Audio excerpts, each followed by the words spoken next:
गरीब ससुराल में आया नया फ्रिज।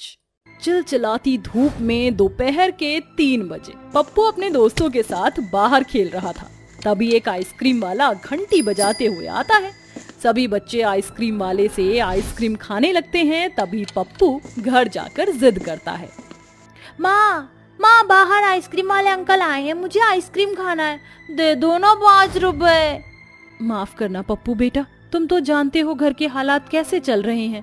नहीं माँ, आप हमेशा बस ऐसे ही बोलती रहती हो, इतने से भी पैसे नहीं है। वहाँ सब बच्चे आइसक्रीम का मजा ले रहे हैं, मुझे भी आइसक्रीम खाने का मन करता है, लेकिन मुझे कोई दिलाता ही नहीं है। पप्पू बेटा ऐसे जिद नहीं करते, मैं तेरे लिए फिर कभी आइसक्रीम ले आऊंगा। अरे पप्पू बेटा, आज खाना खा ले। बहू, क्या बनाया है तूने? माँ जी, रात की सब्जी बच गई थी और सब्जी थी भी नहीं तो मैंने वैसे भी रोटी बना दी है। हम रात की सब्जी से ही रोटी खा लेंगे। ठीक है, ले आ। भाभी, मैं भी आपकी मदद करवा देती हूँ। मोहिनी जमीन पर चटाई बिछा देती है और ऐश्वर्या सबको थाली में खाना परोसती है। तो ससुर सुरेश रोटी सब्जी खाकर कहता है, ओहो, सब्जी तो बिल्कुल बकवास लग रही है, कोई भी मत खाओ, ये खराब हो चुकी है, वैसे भी रात की बनी हुई है। सुरेश की बात सुन घर के सभी लोग अपनी थाली का पहला निवाला खाते ही उगल देते हैं। अरे माँ जी, पापा जी बिल्कुल ठीक कह रहे हैं, शायद गर्मी की वजह से ये सब्जी खराब हो गई है। भाभी, ये 2-4 दिनों में तीसरी बार हुआ है जो सब्जी खराब हो गई। वैसे भी हमारे घर में खाने के लिए कुछ भी नहीं है, ऊपर से बार बार सब्जी तो कभी चावल कभी दूध खराब हो जाता है। काश इसका कोई उपाय होता। भला इस चीज का क्या उपाय हो सकता है? गर्मी इतनी पड़ रही है। पापा, फ्रिज ले लो ना, उसमें बर्फ जमती है, मैं उसमें से ही आइसक्रीम बनाकर खा लिया करूंगा। मेरे सब दोस्त के घर पर फ्रिज है, अगर हमारे घर पर फ्रिज होता तो हमारी सब्जी भी खराब नहीं होती और हम ठंडी ठंडी कोल्ड ड्रिंक भी पीते। फ्रिज कहाँ से आएगा पप्पू बेटा, वो तो बहुत महंगा होता है और हमारी इतनी हैसियत है नहीं। घर का राशन पानी ठीक से नहीं चल रहा। आपने ठीक कहा पापा जी, पर पप्पू भी गलत नहीं कह रहा है। अब हमारे घर में फ्रिज आ जाना चाहिए। अभी तो मुश्किल है, लेकिन मैं मेहनत करूंगा ताकि पैसा जमा करके फ्रिज ले आऊं। फिलहाल रोटी किससे खाएं अब? बहू, पहले का बना हुआ थोड़ा सा अचार का मसाला रखा है डब्बे में, इसको ही लिया, थोड़ा थोड़ा खा लेंगे सब। जी माँ जी। फिर सभी लोग उस बचे हुए अचार से रोटी छुआ छुआ कर खाते। केतन सामान ढोने की मजदूरी करता था। एक शाम वो मालिक से एडवांस पैसे मांगता है, जिसे देने से उसका मालिक मना कर देता है और हाथ में 50 रुपए थमा देता है। वह 50 रुपए ही केतन ऐश्वर्या को दे देता है, जिससे वह बाजार सब्जी लेने जाती है। तो उसे वहां एक दुकान पर बहुत भीड़ दिखाई देती है। इतना चिल्ला क्यों रहे हैं ये लोग? अरे भाई साहब, आप बताओ ना, इतनी भीड़ किस बात की है? अरे यहाँ बहुत सस्ते दाम पर भारी भारी लॉटरी मिल रही है।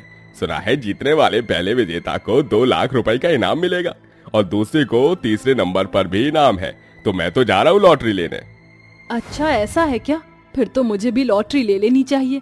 क्या पता मेरी किस्मत खुल जाए और उन 2 लाख रुपए के इनाम से मैं घर में फ्रिज ले आऊं और बाकी के काम भी हो जाएंगे घर के लिए। इसमें से कुछ लेना भी तो था, सिर्फ 50 रुपए ही हैं। कोई बात नहीं, इतने दिन से जैसे गुजारा कर रहे थे वैसा और कर लेते हैं। फिर ऐश्वर्या एक दुकान वाले से लॉटरी का टिकट ले लेती है। भाई साहब, ये लॉटरी का इनाम कब बताया जाएगा? 3 दिन बाद सुबह के अखबार में 3 लॉटरी नंबर जो निकलेंगे, उसके बाद यहीं से ही इनाम मिलेगा, तो देख लेना। इतना सुनकर वो घर आ जाती है। वहीं पप्पू गिल्ली डंडा लेकर खेल रहा होता है और वो एकदम से डंडे को मटके में मार देता है और मटका टूट जाता है। अरे पप्पू बेटा, ये तूने क्या किया? मटका तोड़ दिया, अब हम पानी कैसे पिएंगे?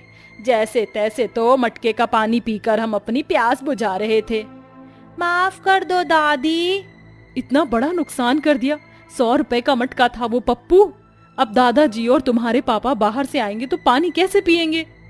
बस माँ, जब देखो आप चिल्लाती रहती हो। सारे गलत काम मैं ही तो करता हूँ। मटका मैंने जानबूझकर नहीं तोड़ा था, खेल रहा था बस मैं। बस करो ऐश्वर्या, कितनी डांटोगी बच्चे को, जाने दो। अजी तो क्या करूं फिर? आप 1 मिनट रुकिए, मैं सविता से बर्फ मांग कर ले आती हूँ थोड़ी सी। फिर ऐश्वर्या पड़ोसन सविता से थोड़ी बर्फ मांग कर ले आती है और सबको ठंडा पानी देती है। अरे वाह बहू, ठंडा पानी पीकर मजा ही आ गया। मुझे भी। मैं तो तरोताजा हो गया। हमारे घर में भी फ्रिज होना चाहिए था, फिर हम भी ठंडी बर्फ से ठंडा पानी पीते और न जाने क्या क्या बनाते। बहू बाजार गई थी, क्या लाई है? खाना खिला दे, टाइम हो गया है। माँ जी, मैं बाजार से कुछ भी लेकर नहीं आई हूँ। इन्होंने जो पैसे दिए थे उससे मैंने लॉटरी की टिकट ले ली, क्या पता हमारी किस्मत खुल जाए। ओहो ऐश्वर्या, ये तुमने क्या किया? ये सब कुछ नहीं होता है। हम जैसे गरीब लोगों की लॉटरी कहाँ निकलेगी, और हम अब खाएं क्या? हाँ बहू, केतन बिल्कुल ठीक कह रहा है। मैं जानती हूँ, पर आप गुस्सा मत होइए। थोड़े से चावल रखे हैं, मैं खीर बना देती हूँ गुड़ डालकर। ऐसा कहकर ऐश्वर्या चूल्हे पर सस्ती से गुड़ की पानी डालकर खीर बना देती है और सारे घर के लोग मिलकर खाते हैं। 2 दिन गुजर जाते हैं। 2 दिन तक ऐश्वर्या पड़ोसन से बर्फ मांग कर ठंडा पानी पीकर गुजारा करते हैं। लेकिन तीसरे दिन सविता बहन बर्फ दे देते, बस 2-3 दिन की और बात है। अरे हटो ऐश्वर्या, जब देखो मुंह उठाकर बर्फ मांगने आ जाती हो। मैं अपने लिए जमाती हूँ, ये तुम्हारे परिवार के लिए। रोज का क्या कर दिया है तुमने ये? जाओ यहाँ से। जब फ्रिज खरीदने की औकात नहीं है तो मेरे को ऐसे टाइम क्यों दे रही हो? सीधे बोलो ना, हमारे बस की नहीं है। तभी ऐश्वर्या देखती है सविता का पति न्यूज़पेपर पढ़ रहा है। अखबार? अरे मैं तो भूल ही गई थी, आज लॉटरी का नंबर निकलने वाला है। अच्छा सविता बहन, एक बार अखबार पढ़ने दो, मुझे कुछ देखना था। अब अखबार के पीछे पड़ गई? तुम गरीबों का कुछ नहीं हो सकता। पकड़ो इसे और जाओ। ऐश्वर्या जल्दी से अपनी लॉटरी का नंबर निकालकर उस अखबार के लॉटरी नंबर से मिलाती है, जिससे पता चलता है वो जीत गई है। वो घर वालों से बात कर दुकान पर जाती है, लेकिन बीच रास्ते में एक भिखारी से उसकी टक्कर हो जाती है। दोनों की लॉटरी टिकट बदल जाती है। वो दुकान पर पहुंचकर कहती है, भैया मेरी लॉटरी का पहला नंबर निकल कर आ गया है।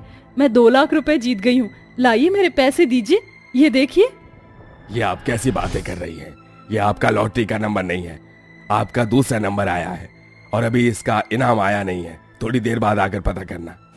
मेरी लॉटरी का नंबर नहीं है? मेरी तो पहली लॉटरी निकली थी। लगता है उस आदमी से टक्कर होने पर लॉटरी बदल गई। मुझे ढूंढना होगा। ऐश्वर्या उस भिखारी को ढूंढती है। इतने में वह दुकान पर जाकर पहले लॉटरी का पैसा ले जाता है। उसका पीछा करने पर ऐश्वर्या को पता चलता है कि वह एक गरीब व्यक्ति था जो अपने परिवार के साथ फुटपाथ पर रहता था। ये बातें सुनने पर पता चलता है कि वो अब अपना खुद का एक घर लेगा। इस आदमी के पास तो रहने और खाने की भी कोई सुविधा नहीं है। कोई बात नहीं, ये लॉटरी मैं उसको ही दे देती हूँ। देखती हूँ दूसरी लॉटरी में क्या आया है। दुकान पर पता करती हूँ। ऐश्वर्या दुकान पर दूसरी लॉटरी का नंबर पता करती है तो उसे एक डबल डोर का फ्रिज और 10,000 रुपए कैश मिलते हैं, जिससे वो बहुत खुश हो जाती है और घर ले जाती है और सारी बात अपने घर वालों को बताती है। मतलब हमारे नसीब में पहली लॉटरी निकल गई थी, लेकिन ये सही हाथों में चली गई। हमसे ज्यादा उस बेचारे को इस चीज की जरूरत थी और हमें तो बस फ्रिज चाहिए था। देखा बहू, जो होता है अच्छे के लिए होता है। हमारे पास फ्रिज आ गया। बिल्कुल सही कहा माँ जी आपने। अरे वाह, इतना बड़ा फ्रिज हमारा है माँ। इसमें तो मैं भी बैठ सकता हूँ और इसमें ठंडी ठंडी आइसक्रीम, कोल्ड ड्रिंक सब कुछ रख सकते हैं ना माँ? हाँ मेरे लाल, अब हमारी कोई सब्जी, चावल, दूध भी खराब नहीं होगी। माफ करना ऐश्वर्या, मैंने तुम्हें उस दिन डांटा। अगर तुम लॉटरी नहीं लाती तो हमें ये फ्रिज नहीं मिल पाता। देखा, मेरी बहू की वजह से इस घर में फ्रिज आ गया। इस तरह गरीब ससुराल में एक फ्रिज आ जाता है, जिससे वह लोग बहुत खुश हो जाते हैं और फ्रिज की ठंडी ठंडी चीज खाते हैं और बचे हुए पैसों से घर का राशन लाते हैं।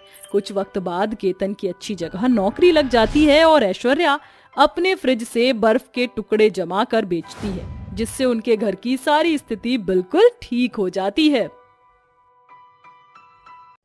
गरीब ससुराल में आया गैस चूल्हा। काकी, पूजा कहाँ है? वो तो अंदर खाना बना रही है, जा वहीं जाकर मिल ले। ठीक है काकी। अरे आशा, तुम यहाँ? पूजा, ये तुम क्या कर रही हो? तुम चूल्हे पर खाना क्यों बना रही हो? तो किस पर खाना बनाऊं आशा? तुम तो जानती हो ना, हमारे घर पर गैस नहीं है, इसलिए हम इस चूल्हे पर ही खाना बनाते हैं। देखो कैसे चारों तरफ धुआं धुआं हो गया है और तुम्हें खांसी भी हो रही है। मैं तो कभी भी चूल्हे पर खाना नहीं बना सकती। अच्छा हुआ मेरे बापू ने घर पर गैस ला रखी है, वरना मैं तो चूल्हे पर खाना बना बना कर ही मर जाती। लेकिन आशा, तुम्हें चूल्हे पर भी खाना बनाने की आदत होनी चाहिए, वरना अगर तुम्हारे ससुराल में गैस नहीं हुई तो तुम खाना कैसे बनाओगी? मैं तो शादी ही ऐसे घर में करूंगी जिस घर में गैस होगी। आशा गांव की रहने वाली थी। गांव में हर किसी के घर पर खाना बनाने के लिए चूल्हा ही था, लेकिन आशा के पिताजी ने आशा को गैस दे रखी थी, जिसके चलते आशा को सिर्फ गैस पर खाना बनाने की आदत थी और आशा यही चाहती थी कि उसके ससुराल में भी गैस हो। अरे आशा, तू आ गई। चल अब जल्दी से खाना बना ले, तेरे बापूजी कब से खाने का इंतजार कर रहे हैं। मैं अभी जल्दी से खाना बनाकर लाती हूँ। तो किचन की तरफ क्यों जा रही है? गैस तो किचन में है ना, तो खाना भी मैं किचन में ही बनाऊंगी। ओफो, मैं तुझे बताना ही भूल गई, गैस तो आज सुबह ही खत्म हो गई थी, तो तू आंगन में जाकर चूल्हे पर खाना बना ले। माँ, आप पागल तो नहीं हो गई हो? मैं चूल्हे पर खाना कैसे बनाऊंगी? मुझे चूल्हे पर खाना बनाना नहीं आता है। तो सीख लेना, अगर तेरे ससुराल में गैस नहीं हुई तो तू खाना कैसे बनाएगी? कहाँ है ना माँ, मैं ऐसे ही घर में शादी करूंगी जिस घर में गैस होगी, वरना मैं शादी नहीं करूंगी। आशा की इसी जिद से आशा कभी भी चूल्हे पर खाना बनाना नहीं सीखती है और ऐसे ही समय बीतता है और कुछ महीनों में आशा की शादी एक अजय नाम के लड़के से हो जाती है। शादी के बाद अगले दिन जब आशा अपनी पहली रसोई के लिए जाती है तो, माँ जी, गैस कहाँ पर है? मैं अपनी पहली रसोई का खाना कहाँ बनाऊं? हमारे घर पर कोई गैस वैस नहीं है, हम तो खाना चूल्हे पर बनाते हैं। वो देख, आंगन में मिट्टी का चूल्हा बना रखा है, तुझे इस पर ही अपनी पहली रसोई का खाना बनाना है। क्या? चूल्हे पर? माँ जी, आप क्या कह रही हैं? मैं चूल्हे पर खाना कैसे बना सकती हूँ? मैंने तो आज तक चूल्हे को छुआ भी नहीं है। मेरे मायके में तो गैस थी और मैं गैस पर ही खाना बनाती थी। मुझे गैस पर ही खाना बनाने की आदत है। आप अजय जी को कहकर गैस वाला चूल्हा मंगवा दीजिए, मैं इस पर ही अपनी पहली रसोई का खाना बनाऊंगी।